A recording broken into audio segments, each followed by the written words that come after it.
오늘 시간에는 예배가 예배되게 하기 위한 두 가지 핵심 요소는 무엇인가? 라는 제목으로 함께 말씀의 은혜를 나누길 원합니다. 오늘도 거룩한 주일에 주님을 예배하는 여러분들을 하나님께서 진심으로 사랑하십니다.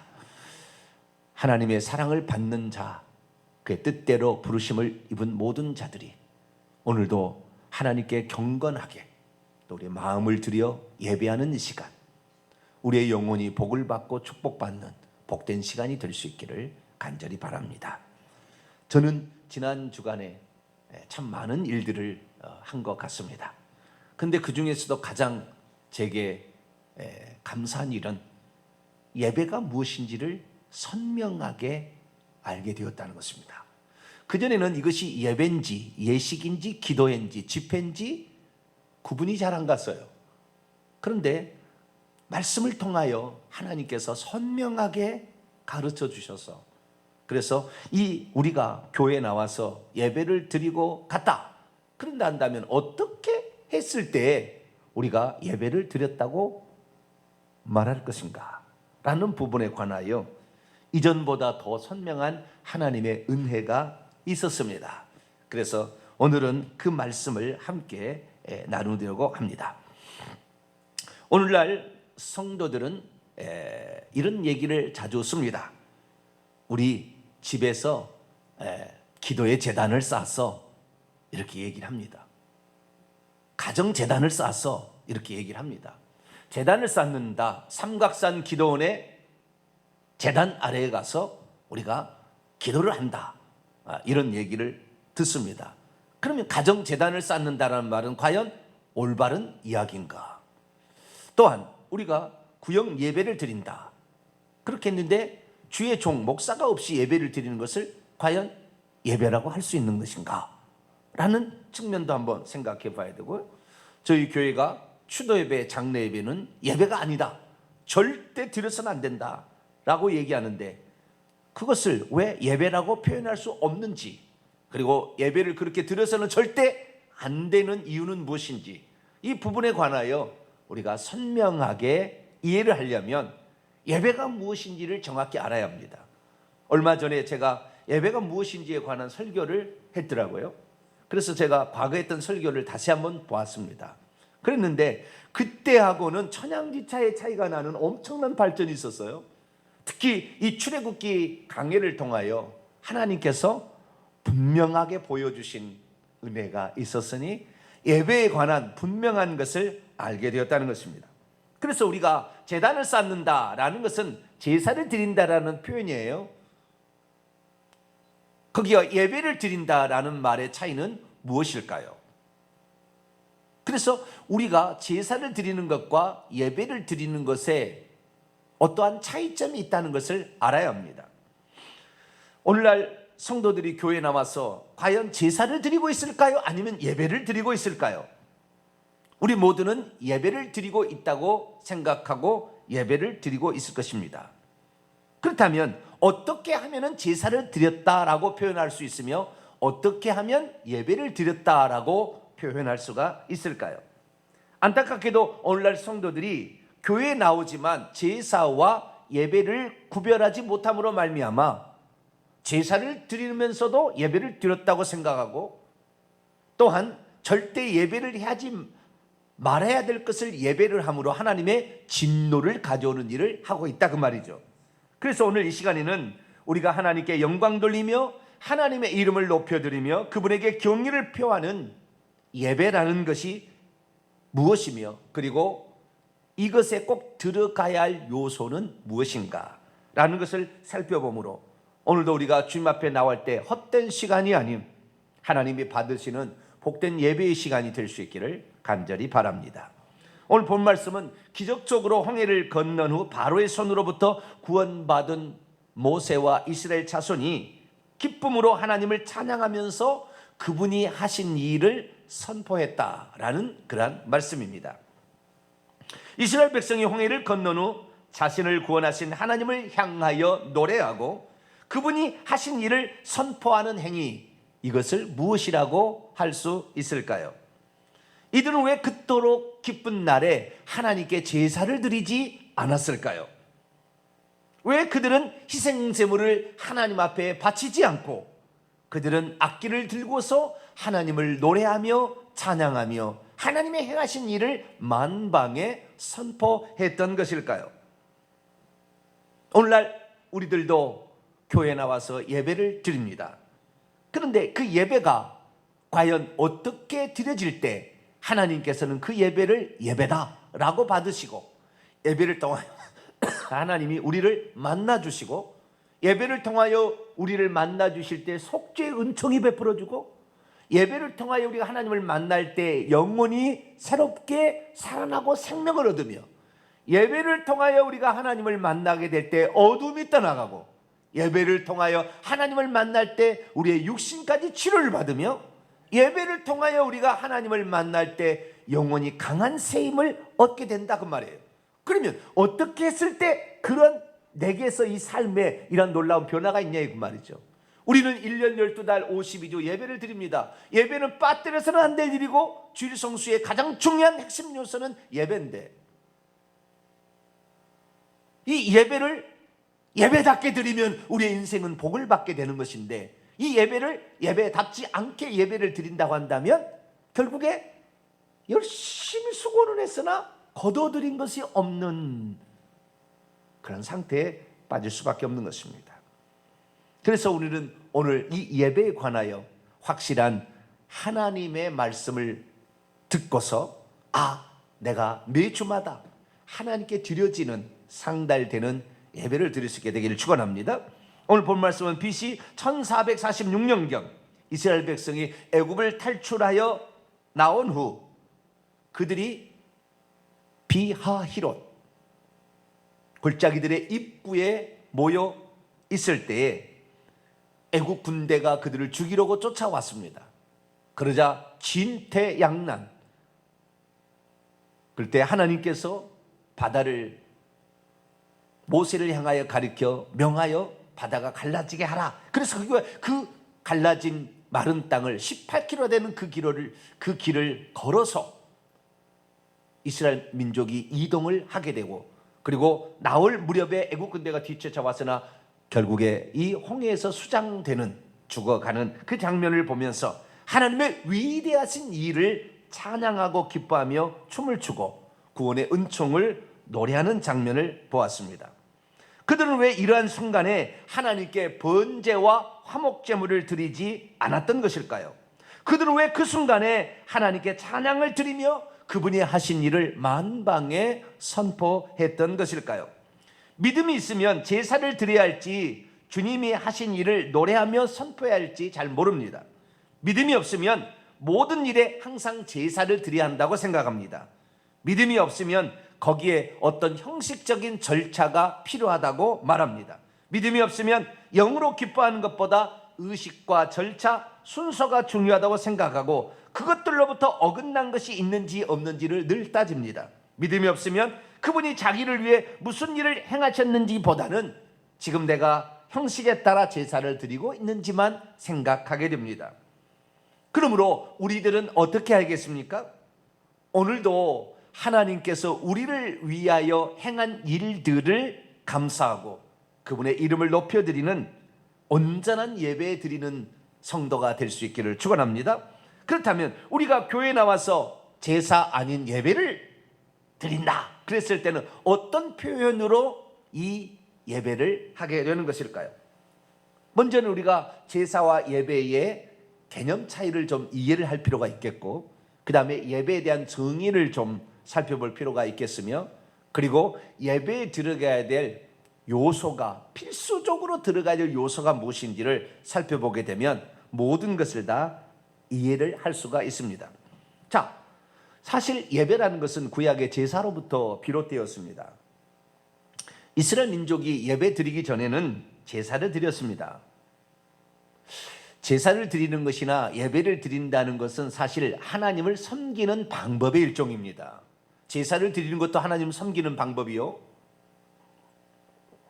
예배를 드리는 것도 하나님을 섬기는 방법의 일종입니다.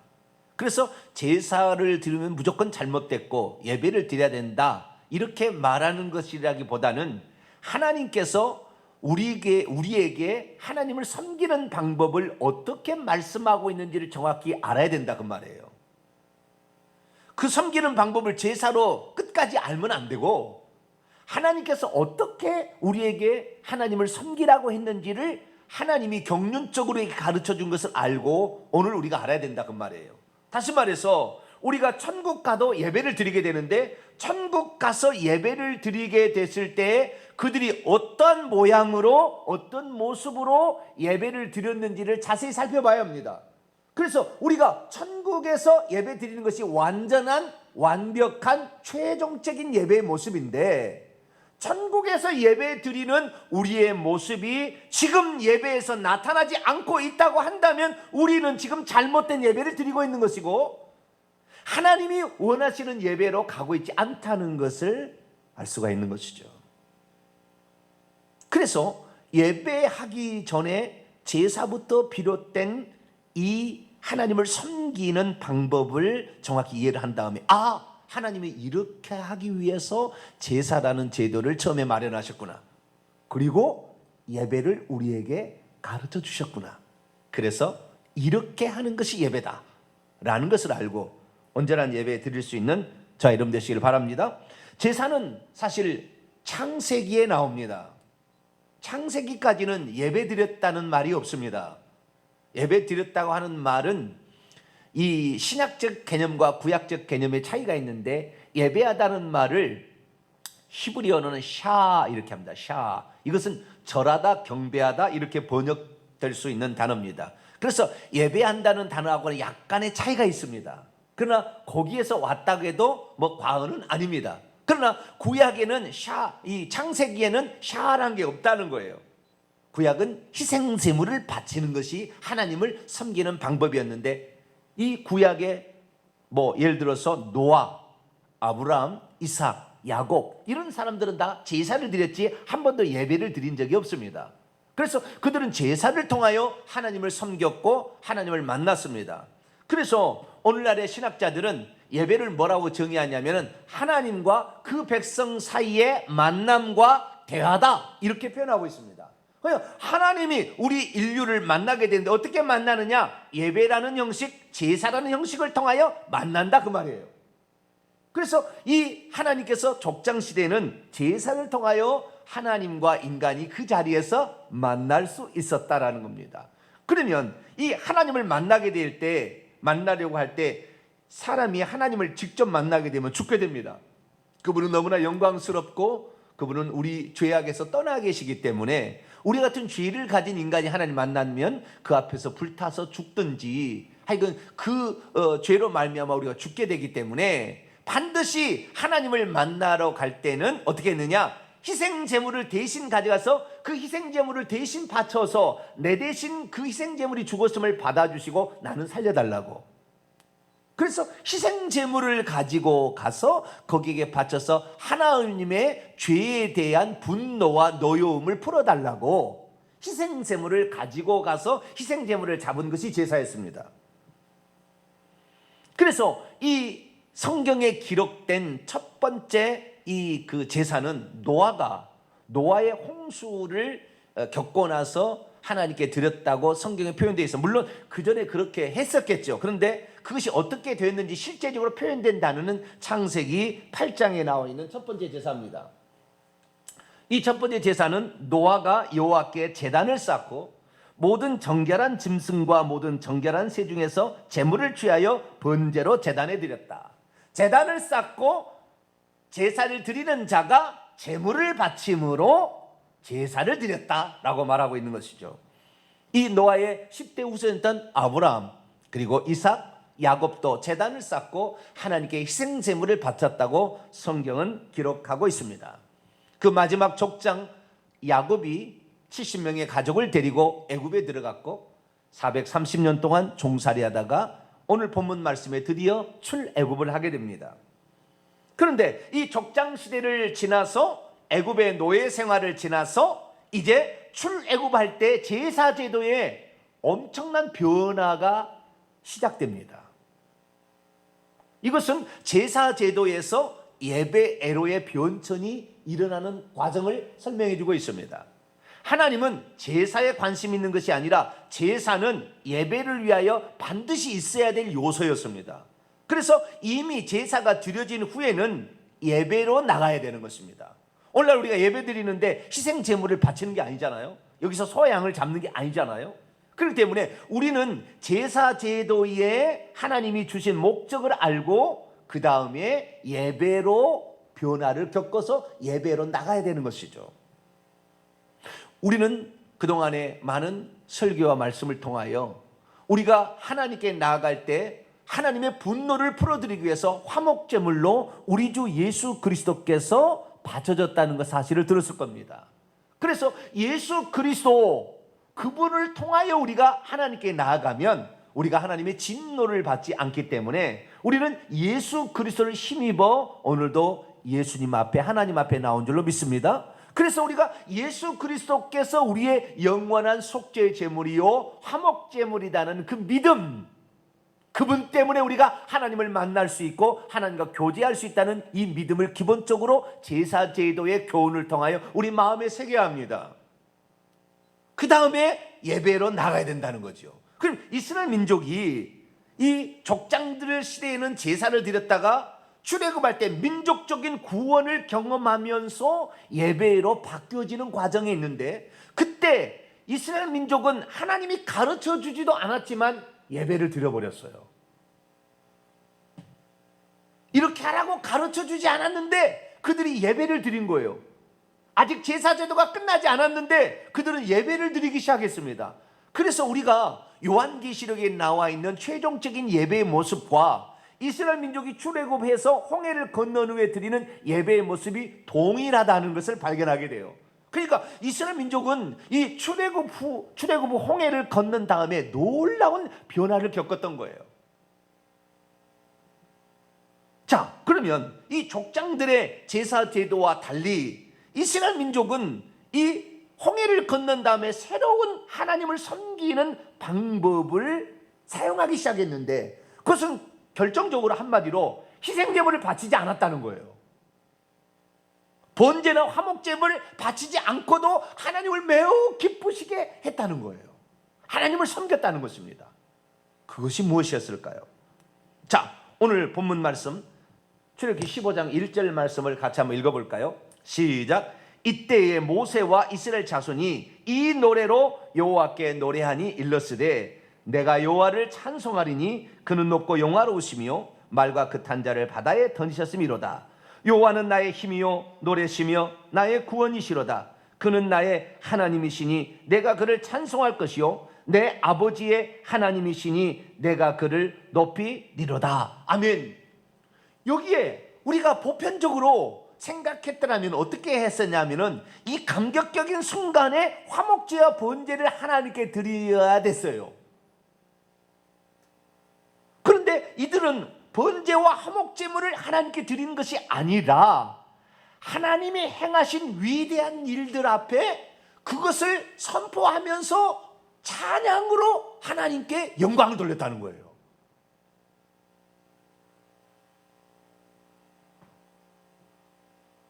그러니까 처음으로 노래라는 것이 하나님을 섬기는 예법에 들어가기 시작했다는 겁니다. 그 전에 제사를 드릴 때는 단 한 번도 하나님을 노래하지 않았어요. 그런데 이 홍해를 건넌 후에 처음으로 이 예배를 드렸던 제사를 드려야 되는데, 이때 하나님을 섬기는 절기를 지키는 이 예를 통하여 노래를 통하여 하나님의 어떠하심과 위대하신 일을 높여드리기 시작했다는 거예요. 이들이 노래했다는 것을요, 시편 기자는 아예 이것을 중요한 예배의 변천으로서 중요한 요소임을 아예 고정적으로 말하고 있습니다. 시편 106편 8절에서 12절을 보면 그러나 여호와께서는 자기 이름을 위하여 그들을 구원하셨으니 홍해를 꾸짖으시니 곧 마르니 그들이 인도하여 바다 건너가기를 마치 광야를 지나감 같게 하사 그들을 그 미워하는 자의 손에서 구원하시며 그 원수의 손에서 구원하셨고 그들의 대적들을 물로 덮으시며 그들 중에서 하나도 살아남지 못하였도다. 이에 그렇기 때문에 그들이 그분의 말씀을 믿고 그분을 찬양하는 노래를 불렀도다.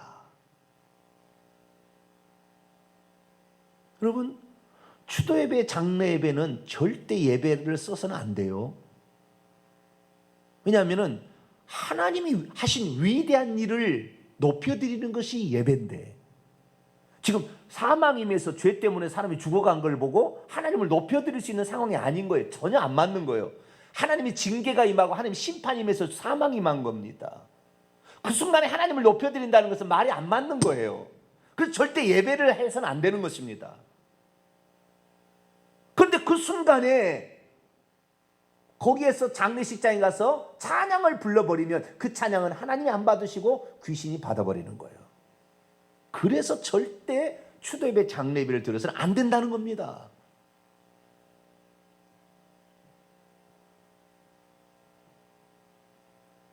이 이스라엘 민족이 제사를 그전부터 족장시대는 이 아담부터 시작해서 아담의 아들들에게 그걸 가르쳐 준 것 같아요. 그래서 가인과 아벨도 제사를 드렸어요. 이 제사를 드렸는데 이 제사를 어떤 제사는 하나님 받으셨고 안 받으셨던 것이 그때 나타나기 시작했습니다.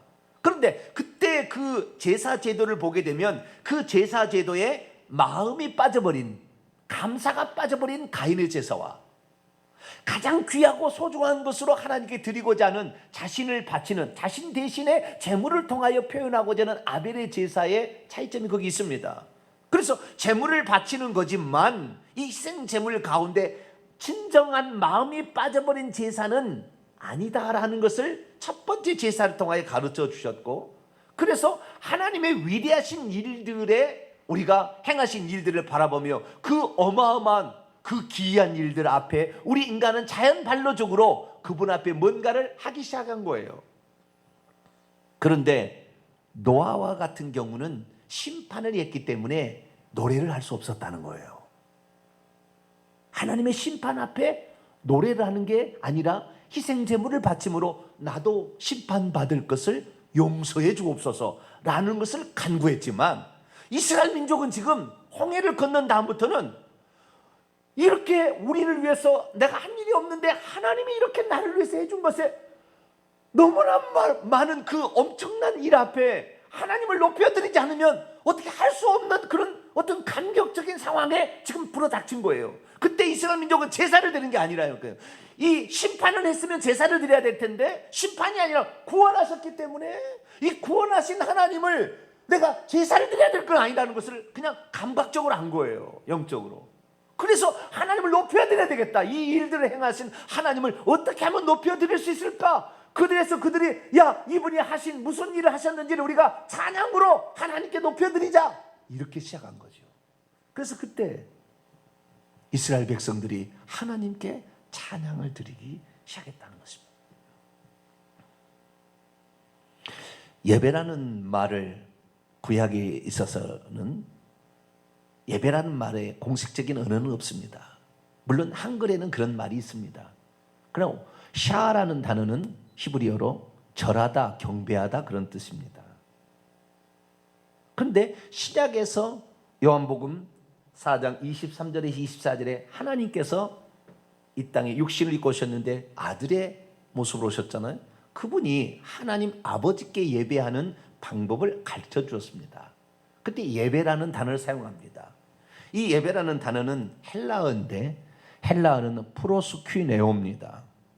절하다, 경배하다는 단어와 유사한 단어입니다. 왜냐하면 이 프로스퀴네오라는 것은 프로스라는 어디를 향하여 라는 단어에다가 퀴네라는 것은 이것은 개를 말합니다. 개, 사냥개. 그래서 그 주인 앞에 사냥개가 와서 혀로 그 주인의 발을 핥는 모습에서 나왔다고 합니다. 이렇게 하라는 게 아니고 이런 것에서 이 단어가 왔어요. 그것을 주님께서 사용하셨고 이것을 성경으로 기록해 놓았습니다. 그래서 이 단어에 신약에서 예배하다는 단어는 그 앞에 엎드리다, 엎드려서 경의를 표하다, 엎드려서 절을 하다, 엎드려서 그분을 높여드리다, 그분을 만왕양 만주의 주로서 흠숭되도록 영광 받으시도록 우리의 어떤 것을 표현하다라는 뜻입니다. 그러니까 구약의 제사 제도는 그냥 희생 제물을 바친 것인데, 구약에서 약간 이 절하다는 개념을 통해서 예배를 가져왔지만, 그러나 신약에서는 영과 진리로 예배하라므로 말하므로 세상 사람이 절하는 것과 전혀 다른 차원인 것을 말해주고 있습니다. 오늘도 세상의 모든 종교는 다 육체로 절을 합니다. 이슬람도 육체로 절을 하고, 불교도 불상 앞에서 육체로 절을 하고, 유교도 자기 조상 앞에서 신주를 모셔놓고 절을 합니다. 전부 육체를 사용합니다. 그러나 예수님이 가르쳐준 예배는 육체로 하는 게 아닙니다. 영 안에서 진리로 예배하라 그랬단 말이에요. 그렇기 때문에 이 예배라는 것은 영을 사용하는 것이고, 진리의 그 말씀, 하나님 행하신 실제적인 일, 이 일을 바탕으로 하나님을 높여드리는 행위인데, 이 높여드리는 행위의 자연 반로적인 발생이 찬양으로 표출되었다는 거예요. 그래서 우리는 이 이스라엘 민족이 이 홍해를 건넌 후에 행했던 하나님을 섬기는 방법에 있어서 구약 그 전에 제사 제도와 전혀 다른 방식이 새로 도입됐다는 것을 알 수가 있습니다. 그 방법은 크게는 한 가지인데, 그 한 가지가 표현 방식이 찬양으로 표현이 됐다는 거예요. 찬양으로 그분을 목소리를 통하여 노래로 표현됐다는 겁니다. 우리는 찬양이라 하기보다는 노래라고 해야 돼요. 오늘도 본문에도 15장 1절에도 노래라고 했기 때문에, 노래나 음률이 있는 곡조 있는 어떠한 그 곡조 있는 목소리라고 할까요? 이것을 노래라고 하잖아요. 그래서 곡조를 맞춰서 하는 것입니다. 여러분, 하나님의 어떤 행하신 일들을 왜 그러면 이스라엘 민족과 모세가 노래라는 것을 표현을 썼을까요? 이거 생각해 봐야 돼요. 노래라는 것을 썼을 때는 노래는 하모니가 맞아야 됩니다. 다시 말하면 화음이 맞아야 돼요. 이게 틀려버리면 노래가 절대 안 되게 돼 있어요. 아주 아름다운 하모니가 맞아떨어야 되고, 노래를 부르게 되었을 때 장점은 뭐냐면, 노래로 할 때 훨씬 더 기억하기 쉽다는 겁니다. 저는 그 형님 밑에서 중학교 들어가기 전에 형님이 노래하는 것을 제가 들었습니다. 저보다 5살 위에 형님이 있는데 노래한 걸 들었는데, 그래서 제가 그 노래를 지금도 잊어버리지 않습니다. 그것이 바로 뭐냐, 화학 시간에 원소를 기억하게 하는 노래였어요. O 산소 H 수소 N 질소 C A 칼슘 M N 망간 C L 염소 S는 황 N A 나트륨 K 칼륨 P인 PB나 이렇게 쭉 나가요. 이 절수가. 그런데 그 소리를 제가 이렇게 들었거든요. 노래니까 나도 노래를 불렀어요. 그러면서 이 머리에 인식이 되는데 잊어버리지 않는 거예요. 그러니까 이 하나님을 섬기는 방식이 예전에 희생제물을 바치는 방식에서 노래라는 방식으로 변화된 것은 그분이 하신 일을 절대 잊어버리지 않게 하기 위한 하나님이 우리에게 사용하시는 놀라운 방법을 이스라엘 민족은 스스로 터득해버린 거예요. 그리고 이것은 공동체가 할 때 아름다워요. 더 혼자 하는 것보다. 그래서 이 구원받은 하나님의 백성의 공동체가 아름다운 하모니와 또 한 목소리를 통하여 하나님께 하신 일을 목소리로 표현할 때 하나님이 영광 받으시고 하나님이 영화롭게 된다, 그 말이에요. 여러분, 그렇기 때문에 우리가 하나님께 예배를 드릴 때 찬양에 빠진 것은 예배라고 하지 않은 거예요. 찬양에 빠진 것은 예배라고 하지, 찬양이 들어가면 예배인 거예요. 그래서 오늘날 새벽 기도회, 금요 기도회를 하지만 찬양이 들어가기 때문에 그것은 예배가 되는 거예요. 우리의 이 인식의 전환이 필요한 겁니다. 그런데 자, 그러면 이 예배에 들어가야 될 가장 중요한 요소가 찬양이다 이렇게 하는 거예요. 찬양.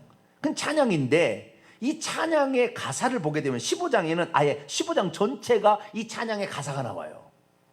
그것은 하나님이 딱 보니까 하나님이 어떤 분이시고 그리고 하나님이 무슨 일을 행하셨는지에 관한 표현입니다. 찬찬히 이게 분석을 해보면, 자, 먼저 출애굽기 15장 1절을 보면 그분이 하신 일에 관한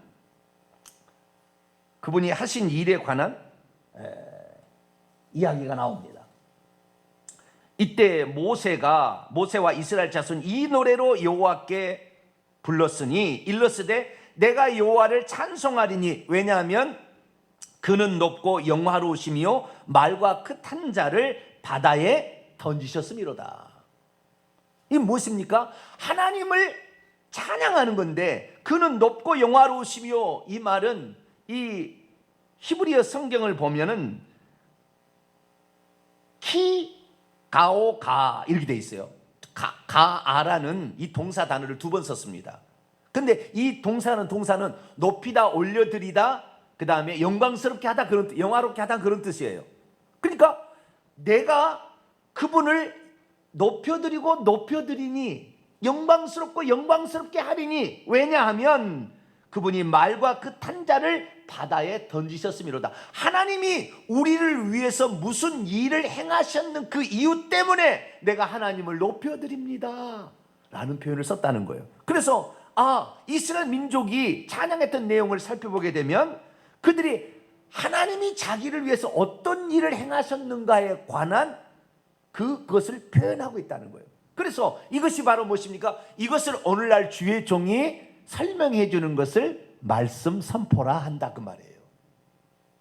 이때는 주의 종이 따로 존재하지 않은 거였기 때문에 이 찬양 속에 하나님이 행하신 일을 포함해서 음률 곡조 있는 목소리를 통하여 표현했지만, 그렇게 찬양과 이 말씀이 예배의 가장 큰 핵심이다 그 말이에요. 그런데 이 말씀, 이때에 표현되는 가사를 보게 되면 하나님이 우리를 위해서 무슨 일을 행하셨는지에 관한 것과, 두 번째는 그분이 누구신지에 관한 표현이 나와 있습니다. 15장 2절 바로 넘어가게 되면 여호와는 나의 힘이시요 나의 노래시며 나의 구원이시로다. 그는 나의 하나님이시니 내가 그를 찬송할 것이요 내 아버지의 하나님이시니 내가 그를 높이리로다. 11절 보니까 여호와여 신들 중에 주와 같은 자가 누구이니까? 주와 같이 거룩함으로 영광스럽고 찬송받을 만한 위엄이 있으며 이 기이한 일을 행하는 자가 과연 누굽니까? 하면서 그 하나님의 어떠하심과 하나님께서 행하신 일을 표현하는 것, 그래서 이것을 모든 사람 앞에 듣도록 선포하는 것, 이것이 바로 예배에 들어가야 될, 반드시 들어갈 하나의 요소라는 겁니다. 그래서 출애굽기 15장 14절 15절 보게 되면 여러 나라가 듣고 이 소식을 들었을 때 떨며 블레셋 주민이 두려움에 사로잡힐 것이고 에돔 두령들은 놀랄 것이며 모압 영웅들은 떨림에 사로잡히고 가나안 주민들은 낙담할 것이다라는 하나님의 위대하신 일을 만방에 선포하며 모든 민족이 하나님 앞에 나올 수 있도록 권면하고 선포하는 것, 바로 이것이 예배의 시작이고 예배의 핵심이었다는 것입니다. 그러므로 우리들은 오늘날에 교회에 나와서 예배를 드렸다. 그런데 교회에 나와서 예배를 드리고 갔다. 나는 예배 시간에 참석했다. 그게 예배 아니라는 거예요. 그게 예배 시간에 나와서 말씀 안 듣고 졸고 갔다. 그거 예배 안 드린 거예요. 아무 의미 없는 것입니다. 그 예배 참석했다고 예배가 아닌 거예요. 예배 참석하려고, 그 참석했던 하려고 예배 드리다, 그런 거짓말을 하지 마세요. 그런 거 아니에요. 우리는 예배 시간에 나와서 정말 하나님의 하신 위대한 일이 무엇인지를 정확히 듣고, 그리고 그분의 이름을 높여드리게 될 때 이걸 예배 드렸다 그런다는 거예요. 할렐루야. 그러니까 내가 예배 시간에 참석했다 그래서 예배 드리는 게 아니라고 말이에요. 그건 속는 거예요. 일평생에 자기는 예배 시간에 나는 예배 드리고 왔다. 나는 1시간 예배 때우고 갔다. 그럼 나는 예배 드렸냐? 그거 아닌 거죠. 그거 아닌 거예요. 그렇게 하려고 하나님 예배 드리려고 한 게 아니에요. 그래서 요한계시록을 살펴봤어요. 요한계시록을 살펴보니까 24장로들이 구원받은 하나님의 백성의 대표입니다. 어떻게 했는가가 나와요. 요한계시록 4장 10절 보면 24장로들이 보좌에 앉으신 이 앞에 엎드려 세세토록 살아계시는 나는 죽었나 세세토록 살아있노라 예수님께 경배하고 자기의 관을 보좌 앞에 드리며 찬송합니다. 요한계시록 5장 8절 9절 상반절에도 그 두루마리를 취하심에 네 생물과 24장로들이 그 어린 양 앞에 엎드려 각각 검은과 향이 가득한 금 대접을 가졌으니 이 양은 성도의 기도들이라 그들이 새 노래로 하나님께 찬양을 드렸다 이렇게 얘기해요. 천국에서 예배하는 핵심을 그 뭐냐? 그것이 찬양이었다 그 말이에요. 여러분 생각해 보세요. 예배 시간을 시간별로 쪼개가지고 설정을 해봤다고 합시다. 설교 말씀이 제일 많고 두 번째는 찬양이 많아요. 세 번째 기도예요. 그 다음에 헌물 드림과 나머지 순서, 광고 이런 순서예요. 예배에 가장 물론 기도도 예배에 단지 들어가야 될 요소 하나이지만 핵심은 말씀 선포와 찬양인 것입니다. 찬양 속에 말씀이 들어가 있기도 합니다. 그러나 다 표현이 안 되기 때문에 주의 종을 통하여 오늘 말씀의 선포를 들음으로 하나님이 우리를 위해서 행하신 일들을 기억하고 그분을 높여드리는 것, 이것이 바로 예배라는 것입니다. 그래서 이 천국에 갔을 때 그 24장로들과 또 피조물인 천사들이 찬양하는 내용을 살펴봤더니 그들도 딱 두 가지였어요. 첫째, 요한계시록 4장 11절 보면 하나님이 만물을 지었다는 창조의 은총에 대한 찬양을 드렸고, 두 번째는 요한계시록 5장 9절 10절 보면 우리를 위하여 일찍 죽임을 당한 어린 양으로 오셔서 하나님이 대신 사람이 되어서 죽어주신 은혜를 찬양하는 거예요. 그래서 당신의 피로 우리를 사서 하나님 나라의 제사장으로 삼아주신 은혜에 감사한다. 이런 것들을 표현하고 있습니다. 그렇기 때문에 예배란 무엇입니까? 몸이 여기 왔다 갔다 하는 게 아닙니다. 영으로 하나님을 만나서 교제하는 것인데, 그때 하나님의 행하신 일들을 말씀을 통하여 듣고 하나님이 이렇게 우리에게 행하셨구나 라는 사실을 알고 우리의 온 마음을 들여 입술로 찬양을 올려드릴 때 이것이 향기되어 올라가는 예배가 된다 그 말이에요. 결론입니다. 제사는 우리가 하나님을 만날 수 없기 때문에 선조치에 필요한 것이었습니다. 희생제물을 바쳐서 하나님의 분노를 사기는 거였어요. 그러나 그것은 예수님 오셔서 이미 행하신 일입니다.